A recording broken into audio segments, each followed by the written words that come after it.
सत श्री अकाल। Punjab news bulletin देख रहे देश विदेश के दर्शकों का स्वागत है। मैं हाँ विवेक शर्मा। खबरों की शुरुआत तो पहला एक नज़र सुर्खियां। केंद्र सरकार ने किसानों लई कीते वड्डे ऐलान। DAP ते सबसिडी वधाउण ते प्रधानमंत्री फसल बीमा योजना लई अलाटमेंट वधाउण दा ऐलान।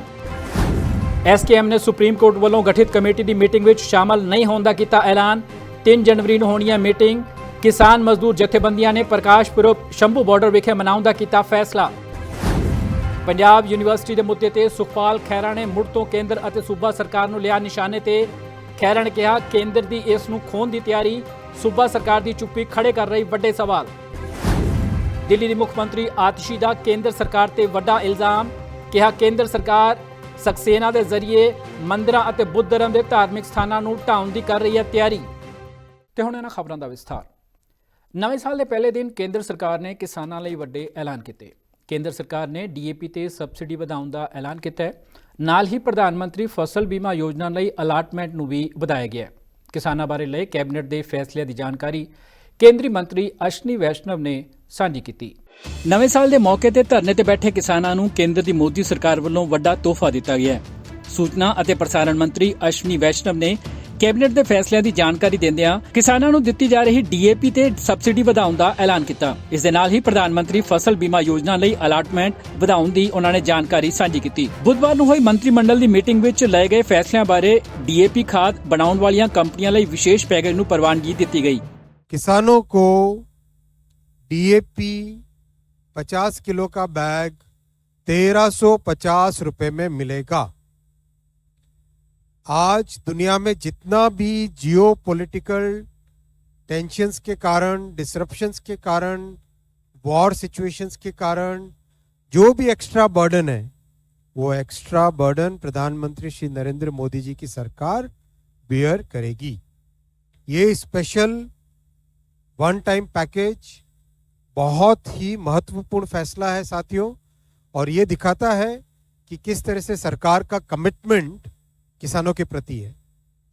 अगर हम आस पड़ोस के देशों में देखें तो 1350 रुपए पर 50 kg बैग जो भारत में मिल रहा है, यही सेम क्वांटिटी DAP फर्टिलाइजर की पड़ोस के देशों में अगर आप देखोगे तो this will be more than 3000 rupees per bag. साथियों, 2025 की पहली कैबिनेट माननीय प्रधानमंत्री जी ने किसानों को समर्पित की है। इस पहली कैबिनेट मीटिंग में माननीय प्रधानमंत्री जी ने किसानों से संबंधित बहुत डिस्कशंस किए, कई तरह के एस्पेक्ट्स सामने आए, और जो फैसले आज लिए गए वो सारे के सारे किसानों के वेलफेयर से संबंधित है। और ये एक सीरीज ऑफ डिसीजंस है, उसके कल्मिनेशन में है। आज सबसे बड़ा एक फैसला लिया गया कि प्रधानमंत्री फसल बीमा योजना, a scheme which has really made a big difference in farmers' lives, उसका enhancement, उसके allocation को enhance किया गया, 69,515 करोड़ किया गया। और ये जिस तरह का अभी तक का अनुभव आया है, जिस तरह से इस स्कीम में यूटिलाइजेशन, जिस तरह से रिस्पॉन्स मिला है, जैसे किसानों के जीवन में जो रियल परिवर्तन आया इस स्कीम से, उसके कारण इस एलोकेशन को एनहांस किया गया है। इस पहलकदमी विच DAP उत्पादकों लई मौजूदा सबसिडी तो इलावा वित्तीय सहायता भी शामिल है। मंत्रिमंडल ने प्रधानमंत्री फसल बीमा योजना और पुनर्गठित मौसम आधारित फसल बीमा योजना नूं साल 2025-26 तक जारी रखने की प्रवानगी दे दी है। इनोवेशन और तकनोलॉजी लई 800 करोड़ रुपए का फंड बनाया गया है। मंत्रिमंडल ने इस लई भी मंजूरी दे दी। किसान बीमा योजना नाल ਵੱਖ-ਵੱਖ वर्गों के किसानों नूं लाभ मिले। किसानों लई फसल बीमा योजना नूं होर आकर्षक बनाउण दे प्रस्ताव नूं भी मंजूरी दी गई है, जिसका उद्देश्य उन्हां नूं नुकसान तो बेहतर वित्तीय सुरक्षा प्रदान करना है। संयुक्त किसान मोर्चा ने सुप्रीम कोर्ट वालों गठित हाई पावर कमेटी की मीटिंग में शामिल नहीं होने का ऐलान किया है। यह मीटिंग 3 जनवरी को होने जा रही है। हालांकि इस तो पहला दावा किया गया सी कि इस मीटिंग में SKM के आगू शामिल होंगे, पर SKM ने मीटिंग तो बाद साफ कर दिता है कि वह शुक्रवार की मीटिंग का हिस्सा नहीं होगा। संयुक्त किसान मोर्चा SKM ने वड्डा ऐलान करदियां कहा कि वह 3 जनवरी को सुप्रीम कोर्ट वालों गठित हाई पावर कमेटी की मीटिंग में शामिल नहीं होगा। हालांकि इस तो पहला दावा किया जा रहा सी कि इस मीटिंग में संयुक्त किसान मोर्चा के आगू शामिल होंगे। पत्रकारों नाल गलबात करदियां हरिंदर सिंह लखोवाल ने कहा कि जो पत्र आया है ਉਸ ਵਿੱਚ ਕਿਸਾਨਾਂ ਨੂੰ ਸੜਕਾਂ ਖੋਲ੍ਹਣ ਲਈ ਮਨਾਉਣ ਵਰਗੇ ਮੁੱਦੇ ਸ਼ਾਮਲ ਨੇ। ਜਦਕਿ ਇਹ ਵੀ ਗਲਤ ਹੈ ਕਿ ਕਿਸਾਨਾਂ ਵੱਲੋਂ ਸੜਕਾਂ ਜਾਮ ਕੀਤੀਆਂ ਗਈਆਂ ਨੇ। ਸਰਕਾਰ ਵੱਲੋਂ ਸੜਕਾਂ ਨੂੰ ਬੰਦ ਕਰ ਦਿੱਤਾ ਗਿਆ ਹੈ, ਜਦੋਂ ਕਿ ਕਿਸਾਨਾਂ ਦੀਆਂ ਮੰਗਾਂ ਬਾਰੇ ਕੋਈ ਜ਼ਿਕਰ ਨਹੀਂ ਕੀਤਾ ਗਿਆ। ਅਜਿਹੇ ਵਿੱਚ ਅਸੀਂ ਇਸ ਬੈਠਕ ਵਿੱਚ ਨਾ ਜਾਣ ਦਾ ਫੈਸਲਾ ਕੀਤਾ ਹੈ। ਦੱਸ ਦਈਏ ਕਿ ਕਰੀਬ 4 ਦਿਨ ਪਹਿਲਾਂ ਇਹ ਗੱਲ ਸਾਹਮਣੇ ਆਈ ਸੀ ਕਿ ਹਾਈ ਪਾਵਰ ਕਮੇਟੀ ਨੇ 3 ਜਨਵਰੀ ਨੂੰ ਪੰਚਕੂਲਾ ਸਥਿਤ ਰੈਸਟ ਹਾਊਸ ਵਿਖੇ ਮੀਟਿੰਗ ਸੱਦੀ ਹੈ। ਜਿਵੇਂ ਹੀ ਇਹ ਸੱਦਾ ਆਇਆ, ਉਸ ਤੋਂ ਬਾਅਦ ਐਸਕੇਐਮ ਦੇ ਆਗੂਆਂ ਦਾ ਬਿਆਨ ਆਇਆ ਕਿ ਉਹ ਇਸ ਮੀਟਿੰਗ ਵਿੱਚ ਸ਼ਾਮਲ ਹੋਣਗੇ। ਨਾਲ ਹੀ ਕਿਸਾਨਾਂ ਨਾਲ ਸੰਬੰਧਿਤ ਸਾਰੇ ਤੱਥ ਕਮੇਟੀ ਦੇ ਸਾਹਮਣੇ ਰੱਖੇ ਜਾਣਗੇ। ਸੂਤਰਾਂ ਦੀ ਮੰਨੀਏ ਤਾਂ ਇਸ ਮਾਮਲੇ ਨੂੰ ਲੈ ਕੇ ਸੋਸ਼ਲ ਮੀਡੀਆ ਤੇ ਚਰਚਾ ਸ਼ੁਰੂ ਹੋ ਗਈ ਸੀ ਕਿ ਇਹ ਐਸਕੇਐਮ ਅੰਦੋਲਨ ਵਿੱਚ ਸ਼ਾਮਲ ਨਹੀਂ ਹੈ। ਅਜਿਹੇ ਵਿੱਚ ਉਹ ਮੀਟਿੰਗ ਵਿੱਚ ਕਿਉਂ ਜਾ ਰਿਹਾ ਹੈ, ਜਦੋਂ ਕਿ ਐਸਕੇਐਮ ਆਗੂ ਵੀ ਇਸ ਨਾਲ ਸਹਿਮਤ ਨਹੀਂ ਹਨ। ਅਜਿਹੇ ਵਿੱਚ ਕਿਸਾਨ ਆਗੂਆਂ ਨੇ ਪਿੱਛੇ ਹਟਣ ਦਾ ਫੈਸਲਾ ਕੀਤਾ ਹੈ। ਦੂਜੇ ਪਾਸੇ ਭਾਜਪਾ ਆਗੂ ਹਰਜੀਤ ਗਰੇਵਾਲ ਨੇ ਸੁਪਰੀਮ ਕੋਰਟ ਦੀ ਕਮੇਟੀ ਸਾਹਮਣੇ ਪੇਸ਼ ਹੋਣ ਦੀ ਗੱਲ ਕਹੀ ਸੀ। ਇਹ ਕਮੇਟੀ ਮਹੱਤਵਪੂਰਨ ਹੈ। ਐਸਕੇਐਮ ਗੈਰ ਸਿਆਸੀ ਪਹਿਲਾਂ ਹੀ ਸਪਸ਼ਟ ਕਰ ਚੁੱਕਾ ਹੈ ਕਿ ਉਹ ਮੀਟਿੰਗ ਵਿੱਚ ਸ਼ਾਮਲ ਨਹੀਂ ਹੋਵੇਗਾ। ਦੱਸਣਯੋਗ ਹੈ ਕਿ ਇਹ ਕਮੇਟੀ ਸੁਪਰੀਮ ਕੋਰਟ ਵੱਲੋਂ ਸਾਬਕਾ ਜੱਜ ਨਵਾਬ ਸਿੰਘ ਦੀ ਅਗਵਾਈ ਹੇਠ ਬਣਾਈ ਗਈ ਹੈ। ਕਮੇਟੀ ਦੀ ਤਰਫੋਂ ਅੰਤਰਿਮ ਰਿਪੋਰਟ ਸੁਪਰੀਮ ਕੋਰਟ ਨੂੰ ਸੌਂਪੀ ਗਈ ਸੀ। ਇਸ ਵਿੱਚ ਕਿਹਾ ਗਿਆ ਸੀ ਅੰਦੋਲਨਕਾਰੀ ਕਿਸਾਨ ਗੱਲਬਾਤ ਲਈ ਨਹੀਂ ਆ ਰਹੇ। ਕਿਸਾਨਾਂ ਤੋਂ ਉਹਨਾਂ ਦੀ ਸਹੂਲਤ ਅਨੁਸਾਰ ਮਿਤੀ ਅਤੇ ਸਮਾਂ ਵੀ ਮੰਗਿਆ ਗਿਆ, ਪਰ ਉਹਨਾਂ ਵੱਲੋਂ ਕੋਈ ਜਵਾਬ ਨਹੀਂ ਦਿੱਤਾ ਗਿਆ। ਹਾਲਾਂਕਿ ਸੁਪਰੀਮ ਕੋਰਟ ਨੇ ਹਾਈ ਪਾਵਰ ਕਮੇਟੀ ਦੇ ਯਤਨਾਂ ਦੀ ਸ਼ਲਾਘਾ ਕੀਤੀ ਸੀ। ਕਿਸਾਨ ਮਜ਼ਦੂਰ ਜਥੇਬੰਦੀਆਂ ਨੇ ਐਲਾਨ ਕੀਤਾ ਹੈ ਕਿ 10ਵੇਂ ਪਾਤਸ਼ਾਹ ਸ੍ਰੀ ਗੁਰੂ ਗੋਬਿੰਦ ਸਿੰਘ ਜੀ ਦਾ ਪ੍ਰਕਾਸ਼ ਪੁਰਬ ਸ਼ੰਭੂ ਬਾਰਡਰ ਵਿਖੇ ਮਨਾਇਆ ਜਾਵੇਗਾ। ਇਸ ਬਾਰੇ ਕਿਸਾਨ ਆਗੂ ਸਰਵਨ ਸਿੰਘ ਪੰਧੇਰ ਨੇ ਦੱਸਿਆ ਕਿ ਮੀਟਿੰਗ ਵਿੱਚ ਇਹ ਫੈਸਲਾ ਲਿਆ ਗਿਆ ਹੈ। ਨਾਲ ਹੀ ਪੰਜਾਬ ਸਰਕਾਰ ਤੋਂ ਮੰਗ ਕੀਤੀ ਗਈ ਹੈ ਕਿ ਵਿਧਾਨ ਸਭਾ ਦੇ ਸਰਦ ਰੁੱਤ ਇਜਲਾਸ ਵਿੱਚ ਕੇਂਦਰ ਸਰਕਾਰ ਵੱਲੋਂ ਜਾਰੀ ਕੀਤੀ ਖੇਤੀ ਮੰਡੀਕਰਨ ਨੀਤੀ ਦੇ ਖਰੜੇ ਨੂੰ ਸੂਬਾ ਸਰਕਾਰ ਰੱਦ ਕਰੇ। ਕਿਸਾਨ ਆਗੂ ਸਰਵਨ ਸਿੰਘ ਪੰਧੇਰ ਦੀ ਅਗਵਾਈ ਹੇਠ ਸ਼ੰਭੂ ਸਰਹੱਦ ਵਿਖੇ ਕਿਸਾਨਾਂ ਦੀ ਅਹਿਮ ਮੀਟਿੰਗ ਹੋਈ। ਮੀਟਿੰਗ ਵਿੱਚ ਫੈਸਲਾ ਕੀਤਾ ਗਿਆ ਕਿ 6 ਜਨਵਰੀ ਨੂੰ ਸ੍ਰੀ ਗੁਰੂ ਗੋਬਿੰਦ ਸਿੰਘ ਜੀ ਦਾ ਪ੍ਰਕਾਸ਼ ਪੁਰਬ ਸ਼ੰਭੂ ਬਾਰਡਰ ਵਿਖੇ ਮਨਾਇਆ ਜਾਵੇਗਾ। ਅਜਿਹੇ ਵਿੱਚ ਪਟਿਆਲਾ ਨੇੜਲੇ ਪਿੰਡਾਂ ਨੂੰ ਅਪੀਲ ਕੀਤੀ ਗਈ ਹੈ ਕਿ ਵੱਧ ਤੋਂ ਵੱਧ ਲੋਕ ਮੋਰਚੇ ਵਿੱਚ ਸ਼ਾਮਲ ਹੋਣ। ਇਸ ਵਿੱਚ ਕਿਸਾਨ ਜਥੇਬੰਦੀਆਂ ਆਪਣੇ ਕਾਡਰਾਂ ਸਮੇਤ ਭਾਗ ਲੈਣਗੀਆਂ। ਇਸ ਦੇ ਨਾਲ ਹੀ ਪੰਜਾਬ ਸਰਕਾਰ ਦੇ ਸਰਦ ਰੁੱਤ ਇਜਲਾਸ ਵਿੱਚ ਕੇਂਦਰ ਸਰਕਾਰ ਵੱਲੋਂ ਜਾਰੀ ਖੇਤੀ ਮੰਡੀਕਰਨ ਨੀਤੀ ਦੇ ਖਰੜੇ ਨੂੰ ਰੱਦ ਕਰਨ ਦੀ ਮੰਗ ਕੀਤੀ ਗਈ ਹੈ। ਇਹ ਵੀ ਮੰਗ ਕੀਤੀ ਗਈ ਹੈ ਕਿ ਪੰਜਾਬ ਸਰਕਾਰ ਕਿਸਾਨਾਂ ਦੀਆਂ ਹੋਰ 13 ਮੰਗਾਂ ਦੇ ਹੱਕ ਵਿੱਚ ਮਤਾ ਪਾਸ ਕਰੇ। ਮੈਂ ਸਰਵਣ ਸਿੰਘ ਪੰਧੇਰ, ਇਸ ਵੇਲੇ ਅਸੀਂ ਸ਼ੰਭੂ ਮੋਰਚੇ ਤੇ ਖੜੇ ਆ। ਕੱਲ ਤੇ ਅੱਜ 2 ਦਿਨ ਪੂਰੀ ਕੇਐਮਐਮ ਦੀ ਲੀਡਰਸ਼ਿਪ ਨੇ ਆਪਣੇ ਮੋਰਚੇ ਜਿਹੜਾ ਦਿੱਲੀ ਅੰਦੋਲਨ 2 ਵਾਰ ਦੀਆਂ ਚੱਲ ਰਹੀਆਂ ਮੁਕੰਮਲ ਸਰਗਰਮੀਆਂ ਤੇ ਚਰਚਾ ਕੀਤੀ ਹੈਗੀ ਆ। ਔਰ ਜਿਵੇਂ ਤੁਹਾਨੂੰ ਪਤਾ ਹੀ ਆ, ਇੱਕ ਬਣੇ 2 ਵੱਡੇ ਐਲਾਨ ਹੋਏ ਸੀ ਵੀ ਦਿੱਲੀ ਕੂਚ ਪੈਦਲ ਔਰ ਮਰਨ ਵਰਤ ਐਲਾਨ ਕੀਤਾ ਸੀ ਡੱਲੇਵਾਲ ਜੀ ਉਹਨਾਂ ਨੇ। ਦੋਵੇਂ ਸਾਡੇ ਕੰਟੀਨਿਊਟੀ ਹੈਗੇ। ਇੱਕ ਤਾਂ 6 ਨੂੰ ਗੁਰੂ ਗੋਬਿੰਦ ਸਿੰਘ ਜੀ ਦਾ ਪ੍ਰਕਾਸ਼ ਦਿਹਾੜਾ ਵਾ, ਉਹ ਸ਼ੰਭੂ ਬਾਰਡਰ ਤੇ ਵੱਡੀ ਗਿਣਤੀ ਇਕੱਠੀ ਕਰਕੇ ਮਨਾਇਆ ਜਾਊਗਾ। ਪਟਿਆਲੇ ਦੇ ਨੇੜੇ ਦੇ ਪਿੰਡਾਂ ਨੂੰ ਬੇਨਤੀ ਹੈਗੀ ਆ ਜਿਹੜੇ ਸ਼ੰਭੂ ਦੇ ਨੇੜੇ ਨੇ, ਵੱਧ ਤੋਂ ਵੱਧ ਗਿਣਤੀ ਵਿੱਚ ਇੱਥੇ ਆਉਣ ਔਰ ਜਥੇਬੰਦੀਆਂ ਵੀ ਆਪ ਦਾ ਕੈਡਰ ਲੈ ਕੇ ਆਉਣਗੀਆਂ। ਦੂਸਰੀ ਬੇਨਤੀ ਇਹ ਆ, ਜੋ ਫੈਸਲਾ ਕੀਤਾ ਕਿ ਅੱਜ ਵਿਧਾਨ ਸਭਾ ਦਾ ਇਜਲਾਸ ਪੰਜਾਬ ਸਰਕਾਰ ਵੱਲੋਂ ਹੋ ਰਿਹਾ, ਉਹਦੇ ਵਿੱਚ ਦੋਵਾਂ ਫੋਰਮਾਂ ਦੇ ਫੈਸਲੇ ਅਨੁਸਾਰ ਜਿਹੜਾ ਨਵਾਂ ਖੇਤੀ ਮੰਡੀ ਨੂੰ ਨਿੱਜੀ ਹੱਥਾਂ ਵਿੱਚ ਦੇਣ ਦਾ ਫੈਸਲਾ ਕੀਤਾ ਕੇਂਦਰ ਨੇ, ਉਹ ਵਿਧਾਨ ਸਭਾ ਦੇ ਵਿੱਚ ਉਹਨੂੰ ਰੱਦ ਕੀਤਾ ਜਾਵੇ ਮਤਾ ਪਾਸ ਕਰਕੇ। ਔਰ ਇਹਦੇ ਨਾਲ ਦੀ ਨਾਲ ਜਿਹੜੀਆਂ 12 ਮੰਗਾਂ ਨੇ ਮੋਰਚੇ ਦੀਆਂ, ਉਹਨਾਂ ਦੇ ਹੱਕ ਵਿੱਚ ਭਗਵੰਤ ਮਾਨ ਸਰਕਾਰ ਮਤਾ ਪਾਸ ਕਰੇ। ਇਹ ਫੈਸਲਾ ਕੀਤਾ ਗਿਆ। ਆਉਣ ਵਾਲੇ ਸਮੇਂ ਵਿੱਚ ਸ਼ੰਭੂ ਮੋਰਚੇ ਦੇ ਵਿੱਚ ਵੱਡੀ ਤੋਂ ਵੱਡੀ ਗਿਣਤੀ ਇੱਥੇ ਵਧਾਈ ਜਾਣੀ ਆ। ਵੱਧ ਤੋਂ ਵੱਧ ਜਥੇਬੰਦੀਆਂ ਨੇ ਆਮ ਜਨਤਾ ਨੂੰ ਟਰੈਕਟਰ ਟਰਾਲੀਆਂ ਲੈ ਕੇ ਆਉਣਾ ਔਰ ਗਾਹਾਂ ਜਾ ਕੇ ਅਸੀਂ ਜਿਹੜਾ ਦਿੱਲੀ ਕੂਚ ਜਥੇ ਦਾ ਵਾ ਉਹ ਡੇਟ ਦਾ ਐਲਾਨ ਵੀ ਕਰਾਂਗੇ। ਇਹ ਫੈਸਲੇ ਅੱਜ ਦੀ ਮੀਟਿੰਗ ਵਿੱਚ ਸਾਂਝੇ ਰੂਪ ਵਿੱਚ ਕੇਐਮਐਮ ਦੀ ਮੀਟਿੰਗ ਵਿੱਚ ਕੀਤੇ ਗਏ ਨੇ। ਧੰਨਵਾਦ। ਪੰਧੇਰ ਨੇ ਕਿਹਾ ਕਿ ਸਾਡਾ ਅੰਦੋਲਨ ਉਦੋਂ ਤੱਕ ਜਾਰੀ ਰਹੇਗਾ ਜਦੋਂ ਤੱਕ ਕੇਂਦਰ ਸਰਕਾਰ ਸਾਡੀਆਂ ਮੰਗਾਂ ਤੇ ਕੋਈ ਠੋਸ ਫੈਸਲਾ ਨਹੀਂ ਲੈਂਦੀ। ਕਾਂਗਰਸ ਵਿਧਾਇਕ ਸੁਖਪਾਲ ਸਿੰਘ ਖਹਿਰਾ ਨੇ ਅੱਜ ਇੱਕ ਵਾਰ ਮੁੜ ਤੋਂ ਪੰਜਾਬ ਯੂਨੀਵਰਸਿਟੀ ਦੇ ਮੁੱਦੇ ਤੇ ਕੇਂਦਰ ਅਤੇ ਸੂਬਾ ਸਰਕਾਰ ਨੂੰ ਨਿਸ਼ਾਨੇ ਤੇ ਲਿਆ। ਖਹਿਰਾ ਨੇ ਕਿਹਾ ਕਿ ਪੰਜਾਬ ਯੂਨੀਵਰਸਿਟੀ ਪੰਜਾਬ ਦਾ ਵੱਕਾਰੀ ਸੰਸਥਾਨ ਹੈ। ਕੇਂਦਰ ਇਸ ਨੂੰ ਖੋਹਣ ਦੀ ਪੂਰੀ ਤਿਆਰੀ ਕਰ ਚੁੱਕਾ ਹੈ, ਪਰ ਸੂਬਾ ਸਰਕਾਰ ਹਾਲੇ ਤੱਕ ਕੋਈ ਗੰਭੀਰ ਕਦਮ ਨਹੀਂ ਚੁੱਕ ਸਕੀ, ਜੋ ਵੱਡੇ ਸਵਾਲ ਖੜੇ ਕਰ ਰਿਹਾ ਹੈ। ਪੰਜਾਬ ਯੂਨੀਵਰਸਿਟੀ ਦੇ ਵਿਦਿਆਰਥੀਆਂ ਨੂੰ ਨਾਲ ਲੈ ਕੇ ਕਾਂਗਰਸ ਵਿਧਾਇਕ ਸੁਖਪਾਲ ਸਿੰਘ ਖਹਿਰਾ ਨੇ ਇੱਕ ਵਾਰ ਮੁੜ ਤੋਂ ਪੰਜਾਬ ਯੂਨੀਵਰਸਿਟੀ ਦੇ ਮੁੱਦੇ ਤੇ ਕੇਂਦਰ ਅਤੇ ਸੂਬਾ ਸਰਕਾਰ ਨੂੰ ਨਿਸ਼ਾਨੇ ਤੇ ਲਿਆ। ਉਨ੍ਹਾਂ ਕਿਹਾ ਕਿ ਯੂਨੀਵਰਸਿਟੀ ਦੇ ਕੰਮਕਾਜ ਵਿੱਚ ਕੇਂਦਰ ਸਰਕਾਰ ਲਗਾਤਾਰ ਦਖਲ ਕਰ ਰਹੀ ਹੈ, ਇਸ ਨੂੰ ਬਰਦਾਸ਼ਤ ਨਹੀਂ ਕੀਤਾ ਜਾ ਸਕਦਾ। ਕੇਂਦਰ ਇਸ ਨੂੰ ਖੋਹਣ ਦੀ ਪੂਰੀ ਤਿਆਰੀ ਕਰ ਚੁੱਕਾ ਹੈ, ਪਰ ਸੂਬਾ ਸਰਕਾਰ ਹਾਲੇ ਤੱਕ ਕੋਈ ਗੰਭੀਰ ਕਦਮ ਨਹੀਂ ਚੁੱਕ ਸਕੀ।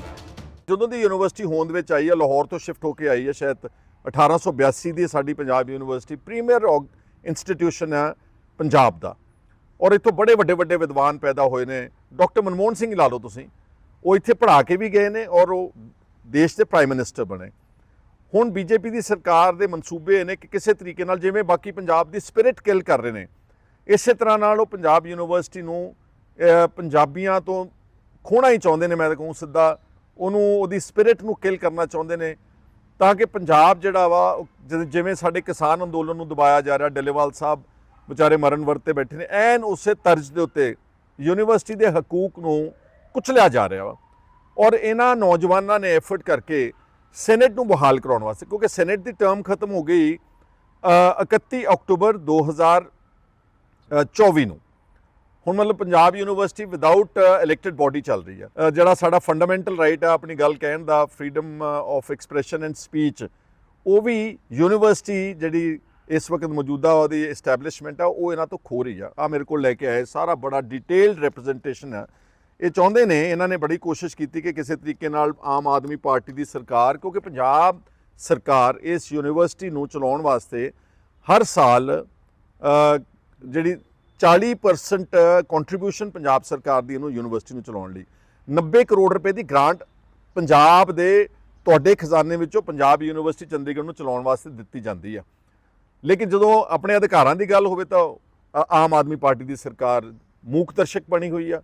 ਬੜੀ ਮੁਸ਼ਕਿਲ ਨਾਲ ਸਾਡੇ ਧਰਨੇ ਤੋਂ ਬਾਅਦ ਭਗਵੰਤ ਮਾਨ ਨੇ ਇੱਕ ਚਿੱਠੀ ਲਿਖ ਦਿੱਤੀ, ਜਿਹੜੇ ਵਾਈਸ ਪ੍ਰੈਜ਼ੀਡੈਂਟ ਹੈ ਇੰਡੀਆ ਦੇ, ਉਹ ਚਾਂਸਲਰ ਨੇ ਇਸ ਯੂਨੀਵਰਸਿਟੀ ਦੇ, ਕਿ ਜੀ ਸੈਨੇਟ ਬਹਾਲ ਕੀਤੀ ਜਾਵੇ, ਤੇ ਉਹਨੂੰ ਆਪਣੇ ਟਵਿੱਟਰ ਦੇ ਉੱਤੇ ਪਾ ਕੇ ਤੇ ਆਪਣੀ ਜ਼ਿੰਮੇਵਾਰੀ ਤੋਂ ਮੁਕਤ ਹੋ ਗਏ ਨੇ। ਅਸੂਲਨ ਚਾਹੀਦਾ ਸੀ ਪੰਜਾਬ ਯੂਨੀਵਰਸਿਟੀ ਨੂੰ ਬਚਾਉਣ ਵਾਸਤੇ, ਸੈਨੇਟ ਦੀ ਬਹਾਲੀ ਕਰਾਉਣ ਵਾਸਤੇ, ਇਲੈਕਟਿਡ ਜਿਹੜੀ ਬੋਡੀ ਉਹਨੂੰ ਬਹਾਲ ਕਰਾਉਣ ਲਈ, ਇਹਨਾਂ ਬੱਚਿਆਂ ਦੇ ਅਧਿਕਾਰਾਂ ਨੂੰ ਦੀ ਹਿਫਾਜ਼ਤ ਲਈ ਇੱਕ ਤਾਂ ਉਹ ਜਾ ਕੇ ਉਪ ਰਾਸ਼ਟਰਪਤੀ ਨੂੰ ਪਰਸਨਲੀ ਪੰਜਾਬ ਦਾ ਚੀਫ ਮਿਨਿਸਟਰ ਮਿਲਦਾ, ਕਿਉਂਕਿ ਬਹੁਤ ਇੰਪੋਰਟੈਂਟ ਇਸ਼ੂ ਆ, ਨਹੀਂ ਮਿਲੇ, ਸਿਰਫ ਚਿੱਠੀ ਲਿਖ ਕੇ ਆਪਣੀ ਜ਼ਿੰਮੇਵਾਰੀ ਪੂਰੀ ਕੀਤੀ। ਦੂਸਰਾ ਉਹ ਕਰ ਸਕਦੇ ਸੀ ਕਿ ਪੰਜਾਬ ਵਿਧਾਨ ਸਭਾ ਦਾ ਸਪੈਸ਼ਲ ਸੈਸ਼ਨ ਬੁਲਾ ਕੇ, ਭਾਵੇਂ ਇੱਕ ਦਿਨ ਦਾ ਬੁਲਾ ਲੈਂਦੇ, ਇੱਕ ਰੈਜ਼ੋਲੂਸ਼ਨ ਪਾਸ ਕਰਦੇ। ਪੰਜਾਬ ਯੂਨੀਵਰਸਿਟੀ ਦੇ ਮੁੱਦੇ ਤੇ ਪਹਿਲਾਂ ਵੀ ਕਾਂਗਰਸ ਕੇਂਦਰ ਅਤੇ ਸੂਬਾ ਸਰਕਾਰ ਨੂੰ ਨਿਸ਼ਾਨੇ ਤੇ ਲੈਂਦੀ ਰਹੀ ਹੈ। ਨਵੇਂ ਸਾਲ ਵਿੱਚ ਹੁਣ ਵਿਦਿਆਰਥੀਆਂ ਦੇ ਵਿਰੋਧ ਦੇ ਦਬਾਅ ਹੇਠ ਸੂਬਾ ਸਰਕਾਰ ਵੱਲੋਂ ਕੀ ਫੈਸਲਾ ਲਿਆ ਜਾਂਦਾ ਹੈ, ਇਹ ਵੇਖਣਾ ਹੋਵੇਗਾ। ਦਿੱਲੀ ਦੇ ਮੁੱਖ ਮੰਤਰੀ ਆਤਿਸ਼ੀ ਨੇ ਅੱਜ ਕੇਂਦਰ ਸਰਕਾਰ ਤੇ ਵੱਡਾ ਇਲਜ਼ਾਮ ਲਗਾਇਆ। ਉਨ੍ਹਾਂ ਕਿਹਾ ਕਿ ਕੇਂਦਰ ਸਰਕਾਰ LGVK ਸਕਸੇਨਾ ਦੇ ਜ਼ਰੀਏ ਦਿੱਲੀ ਦੇ ਕਈ ਮੰਦਿਰਾਂ ਅਤੇ ਬੁੱਧ ਧਰਮ ਦੇ ਕਈ ਧਾਰਮਿਕ ਸਥਾਨਾਂ ਨੂੰ ਢਾਉਣ ਦੇ ਹੁਕਮ ਜਾਰੀ ਕਰ ਚੁੱਕੀ ਹੈ। ਭਾਜਪਾ ਨੂੰ ਕਰੜੇ ਹੱਥੀਂ ਲੈਂਦੇ ਹੋਏ ਆਤਿਸ਼ੀ ਨੇ ਦੋਸ਼ ਲਾਇਆ ਕਿ ਭਾਜਪਾ ਦੀ ਧਰਮ ਦੀ ਸਿਆਸਤ ਨੂੰ ਦੇਸ਼ ਦੇ ਲੋਕ ਬਰਦਾਸ਼ਤ ਨਹੀਂ ਕਰ ਰਹੇ।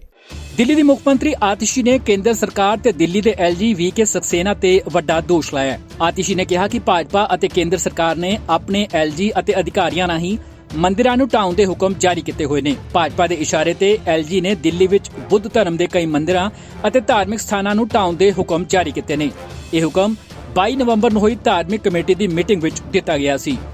पिछले साल भी जब से रिलीजियस कमेटी सीधा केंद्र सरकार के अधीन आई है, जब से चुनी हुई सरकार को बाईपास करते हुए, होम मिनिस्टर, चीफ मिनिस्टर को बाईपास करते हुए, जब से ये रिलीजियस कमेटी केंद्र सरकार के अधीन आई है, कई सारे धार्मिक स्थान, कई सारे मंदिर इस रिलीजियस कमेटी के द्वारा तोड़ने के आदेश हुए हैं, लेकिन वो भी भारतीय जनता पार्टी ने किए हैं। नंबर 1, शनि मंदिर जो विनोद नगर में है, उसको रिलीजियस कमेटी के आदेश पे तोड़ा गया। 2, नीलकंठ मंदिर जो मेरी ही विधानसभा क्षेत्र में श्रीनिवासपुरी में है, उसको रिलीजियस कमेटी के आदेश पे तोड़ा गया। तीसरा, सरोजनी नगर में प्राचीन हनुमान मंदिर पर भी इसी रिलीजियस कमेटी ने तोड़ने के, डेमोलिश करने के आदेश लगाए थे, लेकिन समय पर आकर जब आम आदमी पार्टी ने वहां पर प्रोटेस्ट किया तो वो शनि मंदिर बच गया। इसीलिए भारतीय जनता पार्टी का जो दोगला चेहरा है वो ऐसे आदेशों के माध्यम से सामने आता है। एक तरफ तो वो कोशिश करते हैं दिखाने की कि वो हिंदू धर्म की रक्षा कर रहे हैं, लेकिन दूसरी तरफ वो छुप छुप के अपने द्वारा अपॉइंटेड अफसरों के माध्यम से, अपने LG साहब के माध्यम से मंदिरों को तोड़ने का आदेश देते हैं। आम आदमी पार्टी किसी भी धर्म में भेदभाव नहीं करती है। आम आदमी पार्टी हर धर्म का, हर धर्म के धार्मिक स्थल का, उनके प्रचारकों का सम्मान करती है। भारतीय जनता पार्टी सिर्फ ढोंग और दिखावा करती है किसी के भी हित में। वो कहते तो हैं कि वो हिंदुओं के हित में काम कर रहे हैं, तो बताएं ये मंदिर क्यों तोड़ रहे हैं? भारतीय जनता पार्टी एक दोगली पार्टी है। धर्म के नाम पर वोट जरूर मांगती है, लेकिन आज तक जिस हिंदू धर्म के नाम पर वो वोट मांगती है, उन हिंदू धर्म के लोगों के लिए भी भारतीय जनता पार्टी ने आज तक कुछ नहीं किया। ਮੁੱਖ ਮੰਤਰੀ ਆਤਿਸ਼ੀ ਨੇ ਕਿਹਾ ਕਿ ਕੇਂਦਰ ਸਰਕਾਰ ਅਧੀਨ ਚੱਲ ਰਹੀ ਧਾਰਮਿਕ ਕਮੇਟੀ ਪਹਿਲਾਂ ਹੀ ਕਈ ਮੰਦਿਰਾਂ ਨੂੰ ਢਾਉਣ ਦੇ ਹੁਕਮ ਦੇ ਚੁੱਕੀ ਹੈ, ਪਰ ਆਮ ਆਦਮੀ ਪਾਰਟੀ ਅਜਿਹੀਆਂ ਚਾਲਾਂ ਦੀ ਸਖਤ ਨਿੰਦਾ ਕਰਦੀ ਹੈ। ਆਮ ਆਦਮੀ ਪਾਰਟੀ ਦੇ ਕੌਮੀ ਕਨਵੀਨਰ ਅਰਵਿੰਦ ਕੇਜਰੀਵਾਲ ਵੱਲੋਂ ਆਰਐਸਐਸ ਮੁਖੀ ਮੋਹਨ ਭਾਗਵਤ ਨੂੰ ਲਿਖੀ ਚਿੱਠੀ ਤੋਂ ਬਾਅਦ ਦਿੱਲੀ ਭਾਜਪਾ ਪ੍ਰਧਾਨ ਵਰਿੰਦਰ ਸਚਦੇਵਾ ਨੇ ਕੇਜਰੀਵਾਲ ਨੂੰ ਚਿੱਠੀ ਲਿਖੀ ਹੈ ਤੇ ਸਵਾਲ ਖੜੇ ਕੀਤੇ ਨੇ। ਉਨ੍ਹਾਂ ਕਿਹਾ ਕਿ ਕੇਜਰੀਵਾਲ ਹੁਣ ਬੱਚਿਆਂ ਦੀ ਝੂਠੀ ਕਸਮਾਂ ਖਾਣੀਆਂ ਬੰਦ ਕਰਨ, ਕਿਉਂਕਿ ਲੋਕ ਹੁਣ ਉਨ੍ਹਾਂ ਤੇ ਵਿਸ਼ਵਾਸ ਨਹੀਂ ਕਰਦੇ। ਆਮ ਆਦਮੀ ਪਾਰਟੀ ਤੇ ਭਾਰਤੀ ਜਨਤਾ ਪਾਰਟੀ ਦੇ ਆਗੂਆਂ ਵਿਚਾਲੇ ਜ਼ੁਬਾਨੀ ਜੰਗ ਲਗਾਤਾਰ ਵਧਦੀ ਜਾ ਰਹੀ ਹੈ। ਕੇਜਰੀਵਾਲ ਵੱਲੋਂ ਆਰਐਸਐਸ ਮੁਖੀ ਮੋਹਨ ਭਾਗਵਤ ਨੂੰ ਲਿਖੀ ਚਿੱਠੀ ਤੋਂ ਬਾਅਦ ਦਿੱਲੀ ਪ੍ਰਦੇਸ਼ ਭਾਜਪਾ ਪ੍ਰਧਾਨ ਵਰਿੰਦਰ ਸਚਦੇਵਾ ਨੇ ਕੇਜਰੀਵਾਲ ਨੂੰ ਚਿੱਠੀ ਲਿਖ ਕੇ ਸਵਾਲ ਪੁੱਛੇ ਨੇ। ਨਾਲ ਹੀ ਸਲਾਹ ਦਿੱਤੀ ਹੈ ਕਿ ਲੋਕਾਂ ਨੂੰ ਬਲੈਕਮੇਲ ਕਰਨ ਲਈ ਕੇਜਰੀਵਾਲ ਆਪਣੇ ਬੱਚਿਆਂ ਦੀ ਝੂਠੀ ਕਸਮ ਖਾਣੀ ਬੰਦ ਕਰਨ। ਦਿੱਲੀ ਵਿਖੇ ਲੋਕਾਂ ਨਾਲ ਰਾਬਤਾ ਕਾਇਮ ਕਰਦੇ ਹੋਏ ਵਰਿੰਦਰ ਸਚਦੇਵਾ ਨੇ ਆਪਣੀ ਲਿਖੀ ਚਿੱਠੀ ਲੋਕਾਂ ਨੂੰ ਵੀ ਵਿਖਾਈ ਤੇ ਕੇਜਰੀਵਾਲ ਤੇ ਨਿਸ਼ਾਨਾ ਸਾਧਿਆ। हमने एक पत्र अरविंद केजरीवाल को लिखा है क्योंकि नववर्ष का पहला दिन है, तो सभी व्यक्ति अपनी बुरी आदतें छोड़ने का प्रण करते हैं और कुछ नए संकल्प लेते हैं।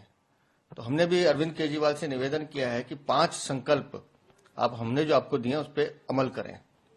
पहला संकल्प है कि अरविंद केजरीवाल ये संकल्प लें कि आज नए वर्ष से वो अपने बच्चों की झूठी कसम खाना बंद करेंगे। दूसरा संकल्प हमने उन्हें कहा है कि वो ये भी संकल्प लें कि दिल्ली के बुजुर्गों को, माताओं को, बहनों को और दिल्ली के धार्मिक जनों को जो धोखा देने का काम वो कर रहे हैं, जो झूठ बोलने का काम कर रहे हैं, उसके लिए भी वो क्षमा मांगे।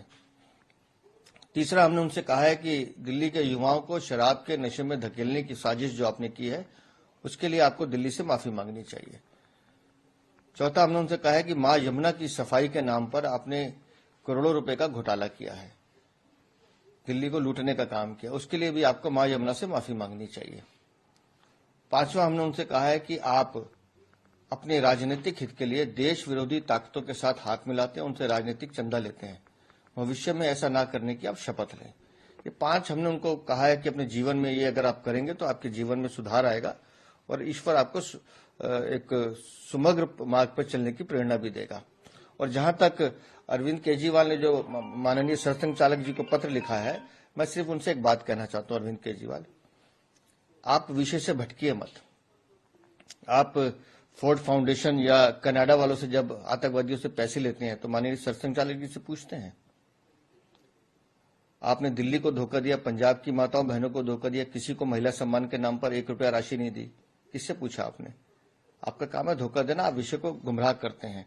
आप दिल्ली में अवैध रोहिंग्या, अवैध बांग्लादेशी बसाने का काम करते हैं, अवैध मतदाताओं को बसाने का काम करते हैं।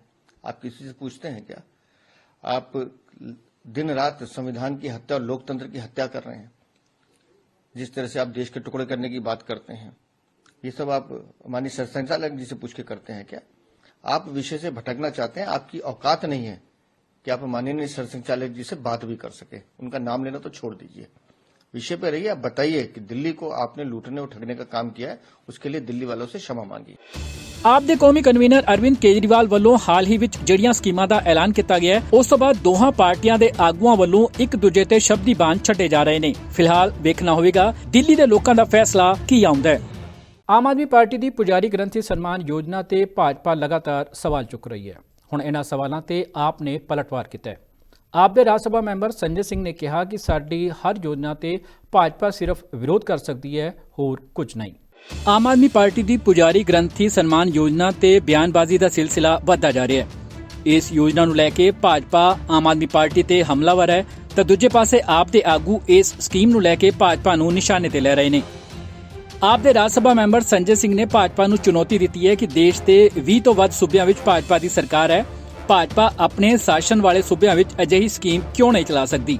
मैं जो देख रहा हूं, जो आपके सामने है वो बता रहा हूं, और वो ये है कि 50% सैलरी इन्होंने हरियाणा के अंदर इमामों की बढ़ाई, मौलानाओं की बढ़ाई। ये तो सर्वविदित सत्य है, किसी से छुपा नहीं है। खट्टर साहब का सबने सम्मान भी किया, और 16,000 रुपए वहां सैलरी मिलती है इमामों मौलानाओं को। 22 राज्यों में बीजेपी वाले पुजारियों को और ग्रंथियों को सम्मान राशि नहीं दे पा रहे हैं। दिल्ली में अगर अरविंद केजरीवाल जी ने 18,000 रुपए की सम्मान राशि पुजारियों और ग्रंथियों के लिए घोषित की है, तो उसका विरोध क्यों कर रहे हैं? मैं तो यह पूछ रहा हूं, आपसे खुद कोई काम होता नहीं, केजरीवाल कुछ करते हैं उसका विरोध करते हो, हमसे सवाल पूछ रहे हो कि बताओ कैसे करोगे, पैसा कहां से आएगा। अरे बेईमानो, याद करो तुमने बिजली फ्री का भी विरोध किया था। हमने दिल्ली में बिजली फ्री करके दिखाया, केजरीवाल जी ने। बीजेपी ने पानी फ्री का भी विरोध किया था, केजरीवाल जी ने पानी फ्री करके दिखाया। शिक्षा, इलाज, मोहल्ला क्लिनिक, इन सब का विरोध किया था। फरिश्ते स्कीम का विरोध किया था, यहां तक कि सीसीटीवी कैमरे लगाने का विरोध किया था। वो भी काम करके दिखाया केजरीवाल जी ने। माताओं बहनों के लिए बस की यात्रा जब हमने फ्री करना चाहा दिल्ली में, केजरीवाल जी ने हर स्तर पे उतर के उसका विरोध किया। फिर भी हमने वो योजना लागू करके दिखाई। और भारतीय जनता पार्टी क्या, कौन सी पार्टी है? 2 करोड़ नौकरी के नाम पे झूठ बोला, 15 अगस्त 2022 तक पक्का मकान देने के नाम पे झूठ बोला, काला धन ला के 15 लाख देने के नाम पे झूठ बोला, किसानों के फसल का दाम दोगुना करने के नाम पे झूठ बोला, पेट्रोल 50 रुपए का हो जाएगा, डीजल 40 रुपए का हो जाएगा, सिलेंडर सस्ता हो जाएगा, रुपया मजबूत हो जाएगा, इनकम टैक्स माफ हो जाएगा पूरे हिंदुस्तान में। क्या क्या झूठ नहीं बोला इस देश के लोगों से। तो बीजेपी ने तो इस देश के नौजवानों के पीठ में छुरा मारने का काम किया है। पीटे जा रहे हैं बेरोजगार नौजवान। बिहार में आप तस्वीर देख सकते हैं, नौकरी नहीं दे पा रहे हैं। वो हमसे सवाल कर रहे हैं, अरविंद केजरीवाल से, जिन्होंने वादे से ज्यादा काम करके दिखाया। तो इसलिए जो केजरीवाल की गारंटी होती है वो लागू होती है। हमने लागू किया और सारी योजनाएं लागू की। ਸੰਜੇ ਸਿੰਘ ਨੇ ਕਿਹਾ ਕਿ ਆਮ ਆਦਮੀ ਪਾਰਟੀ ਨੇ ਜੋ ਵੀ ਵਾਅਦੇ ਕੀਤੇ ਨੇ ਉਹਨਾਂ ਨੂੰ ਹਰ ਹਾਲ ਵਿੱਚ ਪੂਰਾ ਕੀਤਾ ਜਾਵੇਗਾ। ਭਾਜਪਾ ਸਿਰਫ ਵਿਰੋਧ ਕਰ ਸਕਦੀ ਹੈ, ਹੋਰ ਕੁਝ ਨਹੀਂ। ਨਵੇਂ ਸਾਲ ਦੇ ਪਹਿਲੇ ਦਿਨ ਗੁਰੂ ਕੀ ਨਗਰੀ ਅੰਮ੍ਰਿਤਸਰ ਵਿੱਚ ਆਸਥਾ ਦਾ ਸੈਲਾਬ ਵੇਖਣ ਨੂੰ ਮਿਲ ਰਿਹਾ ਹੈ।